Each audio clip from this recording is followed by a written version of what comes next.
بسم اللہ الرحمن الرحیم۔ تمام عقیدت و محبت رکھنے والے ناظرین و سامعین کو زرق رزاق کی طرف سے السلام علیکم ورحمۃ اللہ وبرکاتہ۔ حضرت سفیان ثوری رحمۃ اللہ علیہ سے روایت ہے، وہ فرماتے ہیں بیت اللہ شریف کے طواف کے دوران میری نظر اچانک ایک شخص پر پڑی جو ہر قدم کے اٹھانے پر نبی صلی اللہ علیہ وآلہ وسلم پر درود شریف پڑھتا تھا۔ میں نے اسے کہا، اے شخص، تو تسبیح اور تحلیل کو ترک کر کے صرف درود شریف پڑھنے پر متوجہ ہے، کیا تیرے پاس اس کی کوئی خاص وجہ ہے؟ اس شخص نے کہا، آفاق اللہ، خدا تجھے عافیت بخشے، تو کون شخص ہے؟ میں نے کہا، میں سفیان ثوری ہوں۔ اس شخص نے کہا، اگر آپ اہل زمانہ میں سے خاص شخصیت نہ ہوتے تو میں اپنے حال کی آپ کو خبر نہ دیتا، اپنے بیدا پر مطلع نہ کرتا۔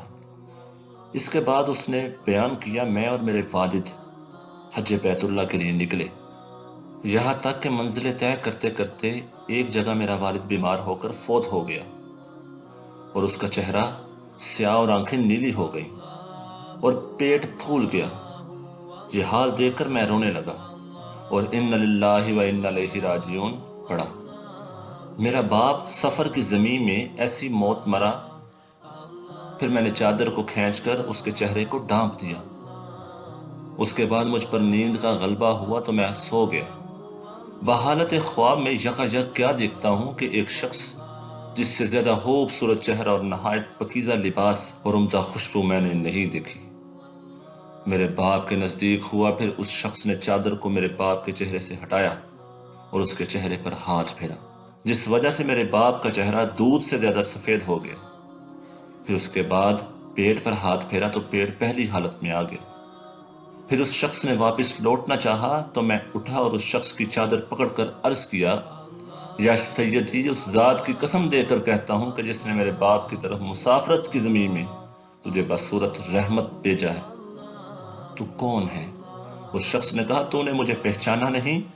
میں محمد رسول اللہ صلی اللہ علیہ وآلہ وسلم ہوں۔ تیرا باپ بہت زیادہ گناہ گار تھا، ہاں ایک بات تھی کہ وہ مجھ پر درود شریف کی کثرت کرتا تھا۔ پھر جب اس پر مصیبت نازل ہوئی، مجھ سے فریاد کی تو میں اس کی فریاد کو پہنچا، اور میں دار دنیا میں اس شخص کی فریاد رسی کرنے والا ہوں جو مجھ پر کثرت سے درود بھیجنے والا ہے۔ اس کے بعد میں بیدار ہو گیا، دیکھا کہ میرے باپ کا چہرہ سفید ہو گیا اور پیٹ کی سوج اتر گئی ہے۔